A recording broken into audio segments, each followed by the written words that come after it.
কল্পনা করো একটি বস্তু যা আমাদের সৌরমণ্ডলে জন্ম নেয়নি, বরং কোনো এক দূরবর্তী নক্ষত্রমণ্ডলে জন্ম নিয়েছে। তারপর কয়েক বিলিয়ন বছর ধরে নীরবে পাড়ি দিয়েছে আকাশগঙ্গা, অর্থাৎ আমাদের মিল্কি ওয়ে গ্যালাক্সি। আর এখন সেটাই আমাদের সৌরজগতের ভেতর দিয়ে ছুটে যাচ্ছে। এই বস্তুই হলো 3i অ্যাটলাস, মানবজাতির দেখা তৃতীয় আন্তঃনাক্ষত্রিক বস্তু। নমস্কার, আমি মৌহা রায়। গল্প ছন্দে আজকের বিষয় 3i অ্যাটলাস, আমাদের মহাজাগতিক অতিথি। আজ আমরা জানব এই রোমাঞ্চকর ও রহস্যময় মহাজাগতিক বস্তুটির সম্পর্কে, তার আবিষ্কার ও নামকরণের গল্প থেকে শুরু করে এর অস্বাভাবিক গতি এবং ভৌত রাসায়নিক বৈশিষ্ট্যের সূত্র ধরে কিভাবে আমরা সময়ের অনেক পিছনের দিকে তাকাতে পারি, অন্য নক্ষত্র গ্রহের জন্ম ও গঠনের ইতিহাসে, অর্থাৎ স্টার অ্যান্ড প্ল্যানেট ফরমেশন হিস্ট্রির গভীরতম অধ্যায়গুলিতে। 3i অ্যাটলাসের গল্প অনুসরণ করতে হলে আমাদের ফিরে যেতে হবে সেই প্রথম পর্যবেক্ষণের মুহূর্তে, যখন নক্ষত্রদের প্রায় স্থির পটভূমির সামনে হঠাৎই জ্যোতির্বিজ্ঞানীদের চোখে পড়েছিল এক অস্বাভাবিক দ্রুতগতির ক্ষুদ্র আলোকবিন্দু। সেই ক্ষণিকের সিগন্যালই ছিল 3i অ্যাটলাস আবিষ্কারের প্রথম ইঙ্গিত। এই আলোকবিন্দুটি প্রথম শনাক্ত করা হয় নাসার অ্যাটলাস সার্ভে টেলিস্কোপে, যা চিলিতে অবস্থিত। 2025 সালে 1 জুলাই এই পর্যবেক্ষণটি আনুষ্ঠানিকভাবে মাইনর প্ল্যানেট সেন্টারে রিপোর্ট করা হয়। অ্যাটলাস অর্থাৎ asteroid terrestrial impact last alert system হল নাসা ফান্ডেড ইউনিভার্সিটি অফ হাওয়াই পরিচালিত একটি সার্ভে টেলিস্কোপ ব্যবস্থা। এর প্রধান উদ্দেশ্য পৃথিবীর জন্য সম্ভাব্য বিপজ্জনক গ্রহাণু ও ধূমকেতুগুলোর উপর সর্বক্ষণ নজর রাখা এবং প্রয়োজনীয় ক্ষেত্রে আগাম সতর্কবার্তা প্রদান করা। 3i অ্যাটলাস পৃথিবীর জন্য কোনো বিপদের কারণ নয়, এটি পৃথিবী থেকে অনেক দূরেই থাকবে। পৃথিবীর সবচেয়ে কাছে এটি আসবে প্রায় 1.8 AU, যেখানে 1 AU হলো পৃথিবী ও সূর্যের গড় দূরত্ব, প্রায় 15 কোটি কিলোমিটার। পৃথিবীর সবচেয়ে কাছে এটি আসবে 19 ডিসেম্বর 2025-এর আশপাশে। 3i অ্যাটলাস সূর্যের সবচেয়ে কাছের বিন্দুতে পৌঁছায় 2025 সালে 30 অক্টোবরের আশপাশে। তখন সূর্য থেকে তার দূরত্ব ছিল প্রায় 1.4 AU, অর্থাৎ প্রায় 21 কোটি কিলোমিটার। এখন আসা যাক এর নাম কিভাবে নির্ধারিত হলো। এটি হলো মানবজাতির দেখা তৃতীয় আন্তঃনাক্ষত্রিক বস্তু, তাই এর নামের শুরুতেই রয়েছে 3। আই নির্দেশ করে ইন্টারস্টেলার বা আন্তঃনাক্ষত্রিক উৎসকে, আর অ্যাটলাস এসেছে সেই সার্ভে টেলিস্কোপের নাম থেকে, যার মাধ্যমে এই বস্তুটি আবিষ্কৃত হয়েছে। এভাবে এর নাম দাঁড়িয়েছে 3i অ্যাটলাস। বিজ্ঞানীরা বলেছেন 3i অ্যাটলাস আমাদের সৌরজগতের নয়, এটি আন্তঃনাক্ষত্রিক বস্তু। কেন এমন বলা হচ্ছে? 3i অ্যাটলাস যে আন্তঃনাক্ষত্রিক একটি বস্তু তা আমরা জানি তার কক্ষপথের পর্যবেক্ষণ থেকেই। আমাদের সৌরজগতের অন্তর্গত অবজেক্টগুলো সূর্যকে ঘিরে সব সময় উপবৃত্তাকার বা এলিপ্টিক্যাল কক্ষপথে ঘোরে, কেউ লম্বাটে, কেউ প্রায় বৃত্তাকার, কিন্তু সবাই এলিপ্টিক্যাল। জ্যোতির্বিজ্ঞানীরা যখন প্রথম 3i অ্যাটলাসের গতিপথ ট্র্যাক করা শুরু করেন, তখনই দেখা যায় এটি শুরু থেকেই একটি অধিবৃত্তাকার বা হাইপারবলিক কক্ষপথে চলছে। এমন এক গতিপথ যেখানে সূর্যের মাধ্যাকর্ষণ ক্ষেত্রের আবদ্ধ হওয়ার কোনো সুযোগই থাকে না। এর উৎকেন্দ্রিকতা 1-এর অনেক বেশি। প্রাথমিক কক্ষপথ নির্ণয় অনুযায়ী এর উৎকেন্দ্রিকতা প্রায় 6-এর কাছাকাছি। এর কক্ষপথকে সময়ে পিছিয়ে নিয়ে গিয়ে বা ব্যাকওয়ার্ড ইন্টিগ্রেশন করে অতীতের অবস্থান নির্ণয় করলে দেখা যায় কোনো গ্রহের সঙ্গে পর্যাপ্ত নিকট সংযোগ বা ক্লোজ এনকাউন্টার ঘটেনি, যা 3i অ্যাটলাসকে এই অস্বাভাবিক গতি ও অধিবৃত্তাকার পথ দিতে পারত। সূর্যের কাছে আসার অনেক আগেই এটি এত দ্রুত গতিতে চলেছিল যে সৌরজগতের কোনো সদস্য হওয়ার প্রশ্নই ওঠে না। এর গতিবেগ সম্পর্কে আমরা পরের অংশে আরও বিস্তারিত আলোচনা করব। বলা দরকার যে সৌরজগতের কোনো কোনো বস্তু হাইপারবোলিক ট্র্যাজেক্টরি পেতে পারে, কিন্তু সেই ক্ষেত্রে এক্সেন্ট্রিসিটি সাধারণত একের একটু বেশি থাকে গ্রহীয় প্রতিক্ষেপণ বা আউটগ্যাসিংয়ের কারণে। কখনো কখনো কোনো কোনো ধূমকেতু বৃহস্পতির মতো বিশাল গ্রহের খুব কাছ দিয়ে গেলে তার শক্তিশালী মাধ্যাকর্ষণের ধাক্কা খেয়ে ধূমকেতুটি হাইপারবোলিক কক্ষপথে চলে যেতে পারে। ঠিক এমন ঘটনাই ঘটেছিল CY 1980 E1 বোয়েলের ক্ষেত্রে। বর্তমানে এটি সৌরজগৎ চিরতরে ত্যাগ করে মহাশূন্যে ছুটে চলেছে এবং হয়তো লক্ষ বা কোটি বছর পরে অন্য কোনো গ্রহীয় ব্যবস্থার পাশ দিয়ে অতিক্রম করতে পারে। আমরা মূলত ধূমকেতু বা কমেটস নিয়ে আলোচনা করব, তাই শুরুতেই সংক্ষেপে বলে নেওয়া যাক ধূমকেতু আসলে কী এবং বৈজ্ঞানিক দিক থেকে এগুলো কেন এত গুরুত্বপূর্ণ। ধূমকেতুকে প্রায় সৌরজগতের এবং আরও বিস্তৃতভাবে যে কোনো গ্রহীয় ব্যবস্থা বা প্ল্যানেটারি সিস্টেমের টাইম ক্যাপসুল বলা যায়, কারণ এদের ভেতর নক্ষত্র গ্রহের জন্মলগ্নে প্রোটোপ্ল্যানেটারি ডিস্কের উপস্থিতি প্রাচীন উপাদানগুলো প্রায় অপরিবর্তিত অবস্থায় সংরক্ষিত থাকে। এই কারণে ধূমকেতুর অধ্যয়ন আমাদের গ্রহ গঠনের প্রক্রিয়া, সেই সময়কার প্রাথমিক রাসায়নিক ও ভৌত পরিবেশ এবং একটি নক্ষত্র ব্যবস্থার সূচনা লগ্নের ইতিহাস বোঝার জন্য অত্যন্ত মূল্যবান তথ্য প্রদান করে। ধূমকেতু হলো বরফ বা আইস, ধূলিকণা বা ডাস্ট এবং শিলাপাথর বা রক দিয়ে গঠিত একটি সেলেস্টিয়াল স্মল অবজেক্ট। এখানে আইস শব্দটি সাধারণ অর্থে ব্যবহার করা হয়েছে, অর্থাৎ কোনো গ্যাসের কঠিন রূপ যা জলীয় বরফ হতে পারে, আবার কার্বন মনোক্সাইড বা কার্বন ডাইঅক্সাইডের মতো গ্যাসের জমাট বরফও হতে পারে। কিন্তু সাধারণ কোনো নক্ষত্রকে কেন্দ্র করে দীর্ঘ উপবৃত্তাকার কক্ষপথে ঘুরে বেড়ায়। সূর্যের চারিদিকে যে ধূমকেতুগুলো ঘোরে সেগুলোকে সৌরজগতীয় ধূমকেতু বলা হয়, যেমন বিখ্যাত হ্যালির ধূমকেতু এবং হেইল বব ধূমকেতু। বর্তমানে ধারণা অনুযায়ী সৌরজগতীয় ধূমকেতুগুলোর উৎপত্তিস্থল মূলত দুটি অঞ্চল। একটি হলো কুইপার বেল্ট, যা সূর্য থেকে প্রায় 30 থেকে 50 EU দূরে অবস্থিত। এটি একটি চ্যাপ্টা ডিস্ক সমৃদ্ধ অঞ্চলে, যা বরফময় ক্ষুদ্র বস্তুগুলোর সমষ্টি।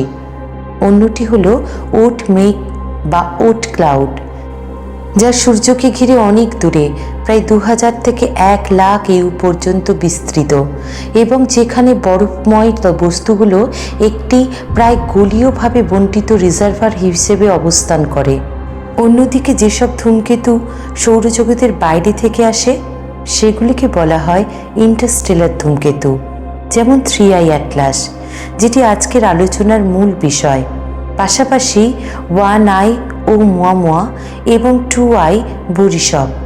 কুইপার বেল্ট বা ওট মেঘ, এই দূরত্বগুলো আমাদের কাছে বিশাল মনে হলেও ইন্টারস্টেলার ধূমকেতুতে যাত্রা তার তুলনায় বহু বহু গুণ দীর্ঘ। মনে রাখতে হবে, আজকের প্রযুক্তি ও গতিতেও মানুষের তৈরি কোনো মহাকাশযানকে নিকটতম নক্ষত্রের কাছে পৌঁছাতে প্রায় 80,000 বছর লেগে যায়।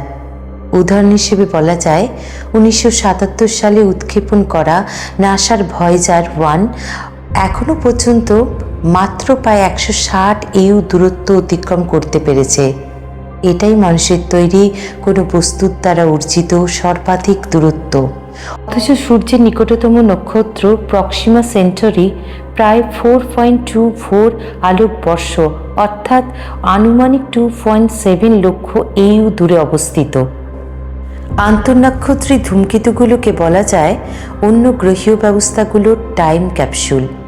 তাই এরা এমন সব দূরবর্তী নক্ষত্র ব্যবস্থা ও গ্রহীয় পরিবেশের জন্ম ও গঠনের খবর বহন করে আনে, যেখানে মানবজাতির কোনো স্যাটেলাইট হয়তো কোনো দিনই পৌঁছাতে পারবে না।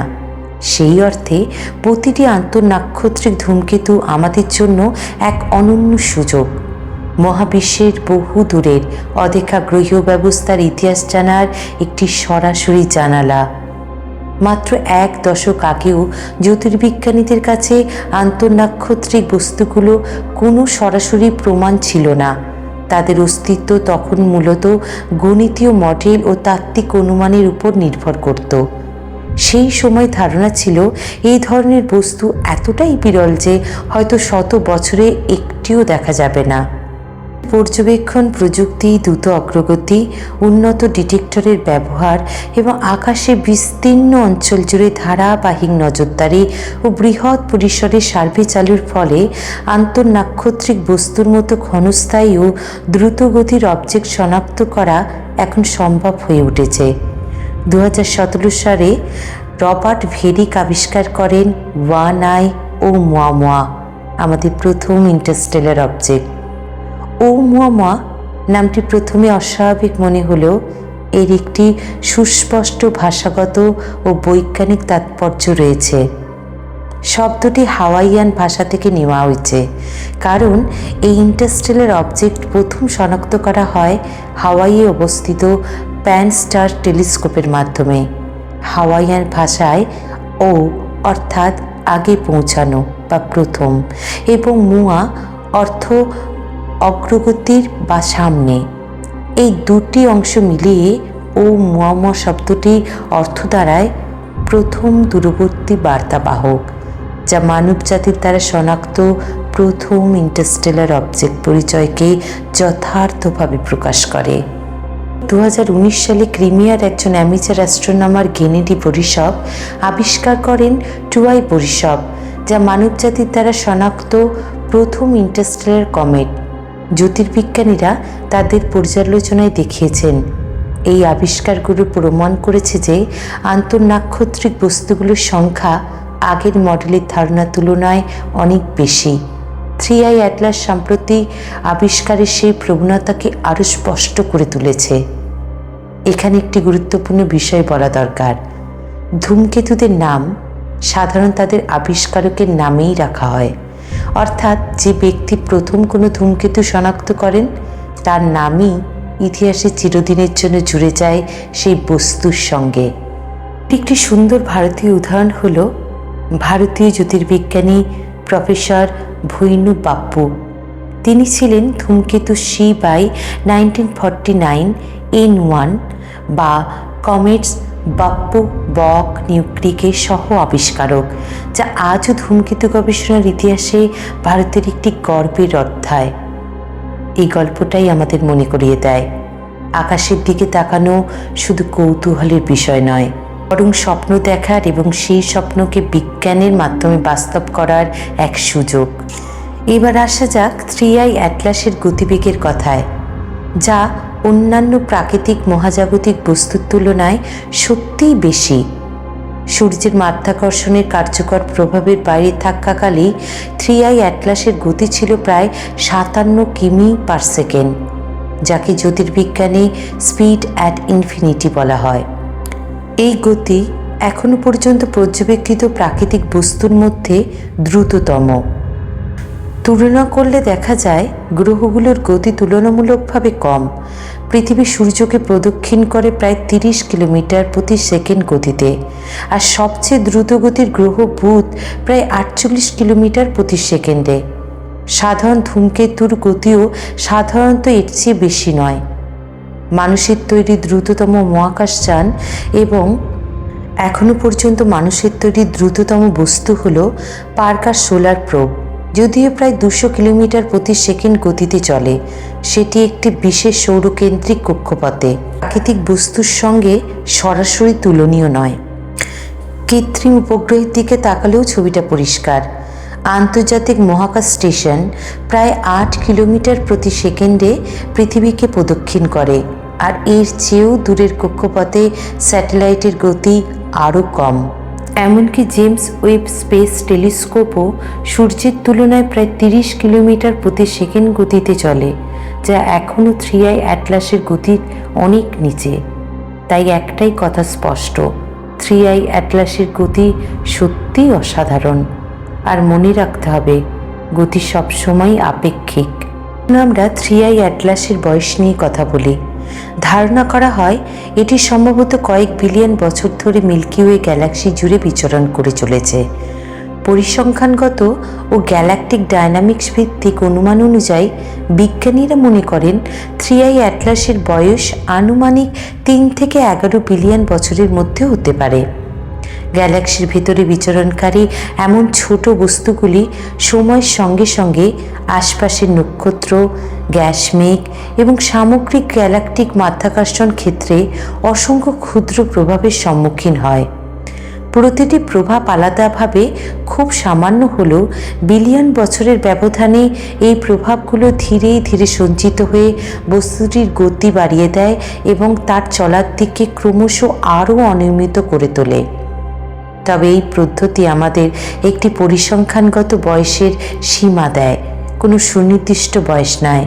তাই 3i অ্যাটলাস আমাদের সৌরজগতের তুলনায় কম বয়সীও হতে পারে, সমবয়সী হতে পারে, আবার এর চেয়ে অনেক বেশি পুরানোও হতে পারে। যে গুরুত্বপূর্ণ বিষয় হলো এটি সম্ভবত গ্যালাক্সির আদিকালের কোনো এক নক্ষত্রের প্রোটোপ্ল্যানেটারি ডিস্কের কঠিন কণার সংযোজনের মাধ্যমে একটি প্ল্যানেটেসিমাল হিসেবে জন্ম নিয়েছিল। আর এই প্ল্যানেটেসিমালগুলি পরবর্তীতে গ্রহ গঠনের মূল নির্মাণশিলা হিসাবে কাজ করে। তাই এই আবিষ্কারটি বৈজ্ঞানিক দৃষ্টিকোণ থেকে গুরুত্বপূর্ণ। ইন্টারস্টেলার অবজেক্টদের ক্ষেত্রে সবচেয়ে রোমাঞ্চকর প্রশ্ন হলো এরা কী দিয়ে তৈরি। 3i অ্যাটলাসকে নিয়ে প্রথমে ধারণা ছিল এটি হয়তো অন্ধকার, নিঃশব্দ, গ্রহাণুসাদৃশ্য একটি বস্তু। কিন্তু বিশেষ করে JWST সহ ইনফ্রারেড ও রেডিও পর্যবেক্ষণের পর সেই ধারণা খুব দ্রুত বদলে যায়। সূর্যের যত কাছে এগোতে থাকে সূর্যের তাপে 3i অ্যাটলাস গ্যাস নিঃসরণ শুরু করে। এর ফলে একটি ক্ষীণ কোমা অর্থাৎ ধূমকেতুর বায়ুমণ্ডল গঠিত হয়। এর আলো বিশ্লেষণ করে দেখা গেছে এটির নিঃসৃত গ্যাসের প্রধান উপাদান হলো কার্বন ডাই অক্সাইড। এটি অত্যন্ত অস্বাভাবিক, কারণ সৌরজগতের ধূমকেতুগুলোর প্রধান উপাদান হলো জলীয় বাষ্প। কার্বন ডাই অক্সাইড অনেক কম থাকে। অর্থাৎ শুরুতেই দেখা গেল 3i অ্যাটলাস এমন এক গ্রহীয় পরিবেশ থেকে এসেছে যেখানকার রাসায়নিক প্রকৃতি আমাদের সৌরজগতের মতো নয়। কার্বন ডাই অক্সাইডের সঙ্গে সঙ্গে জ্যোতির্বিজ্ঞানীরা 3i অ্যাটলাসের পৃষ্ঠ থেকে জলীয় বাষ্প এবং কার্বন মনোক্সাইড গ্যাসও বেরিয়ে আসতে দেখেছেন। তবে এই গ্যাসগুলোর অনুপাত আমাদের সৌরজগতের সাধারণ ধূমকেতুগুলোর থেকে একেবারেই আলাদা। সম্ভবত 3i অ্যাটলাস তার নক্ষত্র থেকে অনেক দূরে গঠিত হয়েছিল, অথবা সেই নক্ষত্র ব্যবস্থার পরিবেশ ছিল অনেক ঠান্ডা কিংবা কার্বন ডাই অক্সাইডে সমৃদ্ধ। এছাড়াও অত্যাধুনিক রেডিও টেলিস্কোপ আলমা বা আটাকামা large millimetre sub millimetre array ব্যবহার করে বিজ্ঞানীরা এই আন্তঃনাক্ষত্রিক ধূমকেতুতে মিথাইল অ্যালকোহল এবং হাইড্রোজেন সায়ানাইডের মতো আরও কিছু গ্যাসের উপস্থিতি শনাক্ত করেছেন। আরেকটি বড় চমকপ্রদ উপাদান হিসেবে নিকেলের উপস্থিতিও ধরা পড়েছে, যা অত্যন্ত বিরল।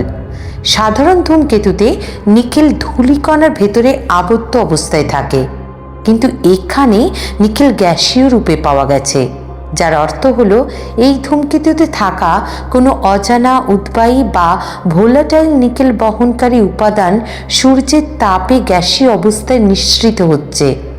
বিজ্ঞানীরা সায়ানাইড গ্যাসের উপস্থিতিও শনাক্ত করেছেন, যা আমাদের সৌরজগতের সক্রিয় ধূমকেতুগুলিতে প্রায় দেখা যায়। এসব পর্যবেক্ষণ একসঙ্গে দেখা যায় যে 3i অ্যাটলাস কেবল মহাশূন্যে ভেসে বেড়ানো কোনো পাথরের টুকরো নয়, বরং এটি একটি সম্পূর্ণ সক্রিয় ধূমকেতু, যার ভেতরে বরফ, গ্যাস, ধাতু ও ধূলিকণার জটিল মিশ্রণ রয়েছে। 3i অ্যাটলাস কতটা আলাদা তা বোঝার জন্য একে দ্বিতীয় ইন্টারস্টেলার কমেট 2i বরিশপের সঙ্গে তুলনা করা প্রয়োজন। 2i বরিশপে কার্বন মনোক্সাইড অত্যন্ত বেশি ছিল, ফলে এতে কার্বন মনোক্সাইড ও জলীয় বাষ্পের অনুপাত সাধারণ সৌরজগতীয় ধূমকেতুদের তুলনায় অনেক বেশি, যা একটি গুরুত্বপূর্ণ পার্থক্য নির্দেশ করে। তবুও এটি ছিল বরফ সমৃদ্ধ ও অত্যন্ত সক্রিয় একটি ধূমকেতু, যার সামগ্রিক রাসায়নিক বৈশিষ্ট্য আমাদের সৌরজগতের পরিচিত ধূমকেতুগুলোর কাঠামোর মধ্যেই পড়ে। শুধু কিছু উপাদানের পরিমাণ ছিল উল্লেখযোগ্যভাবে বেশি। এবার 3i অ্যাটলাসের দিকে তাকানো যাক। কার্বন মনোক্সাইড নয়, বরং কার্বন ডাই অক্সাইড গ্যাস সবচেয়ে বেশি দেখা যায়। আর এর সারফেস বা উপরিভাগও তুলনামূলকভাবে বেশি অন্ধকার ও অনেকটাই পরিবর্তিত। এ থেকেই বোঝা যায় যে 2i এবং 3i একই ধরনের গ্রহীয় পরিবেশ থেকে আসেনি। এদের দুজনকেই যখন আমাদের সৌরজগতের সাধারণ ধূমকেতুগুলোর সঙ্গে তুলনা করা হয় তখন পার্থক্যগুলো আরও স্পষ্ট হয়ে ওঠে।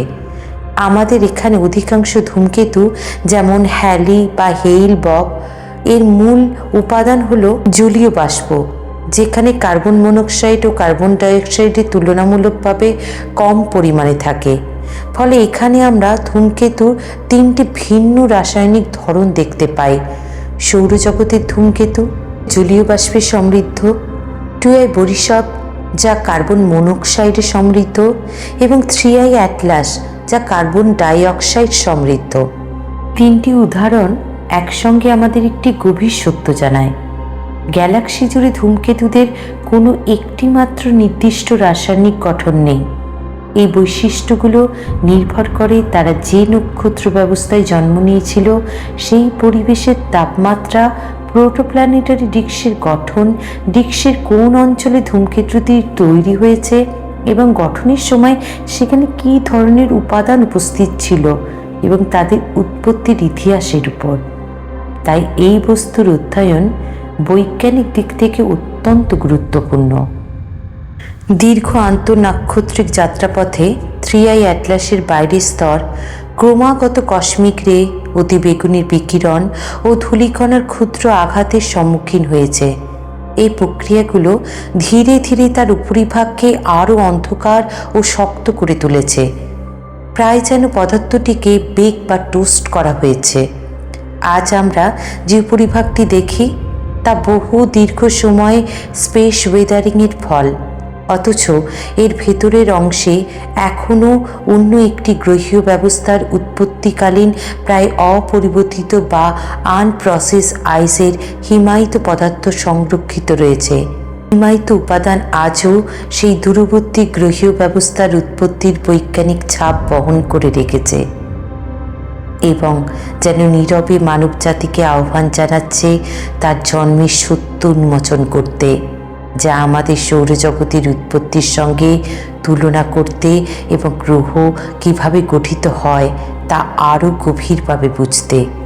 প্রেক্ষাপটে 3i অ্যাটলাসের আবিষ্কার ও তার বিস্তারিত অধ্যয়ন আমাদের স্পষ্ট করে মনে করিয়ে দেয় যে আন্তঃনাক্ষত্রিক বস্তুগুলো না তো বিরল না তো একরকম। এ ধরনের বস্তু একত্রে প্রথমবারের মতো আমাদের সামনে তুলে ধরেছে অন্য গ্রহীয় ব্যবস্থাগুলি থেকে আগত কঠিন পদার্থের একটি সীমিত হলেও প্রত্যক্ষ পর্যবেক্ষণ ভিত্তিক ডেটা সেট। একটি এমন জানালা যার মধ্যে দিয়ে আমরা এমন নক্ষত্র ব্যবস্থার উপাদানের দিকে তাকাতে পারি যেখানে মানবজাতির কোনো মহাকাশযান হয়তো কখনোই পৌঁছাতে পারবে না। ভাবনাটুকু মাথায় রেখেই আজকের বিষয়টার সার কথায় আসা যাক। ইন্টারস্টেলার বস্তুগুলো ভৌত রাসায়নিক বৈশিষ্ট্য আমাদের কেবল তথ্য দেয় না, তারা আমাদের শেখায় কিভাবে ভিন্ন ভিন্ন নক্ষত্র ব্যবস্থায় গ্রহের জন্ম, উপাদানের সংযোজন আর মহাজাগতিক ইতিহাস ভিন্নভাবে লেখা হতে পারে। প্রতিটি নতুন আন্তঃনাক্ষত্রিক বস্তু সেই ইতিহাসেরই একটি নতুন অচেনা অধ্যায় খুলে দেয়। আমি মহুয়া রায়, শুনছিলেন গল্প ছন্দে 3i অ্যাটলাস। আবার দেখা হবে। নমস্কার।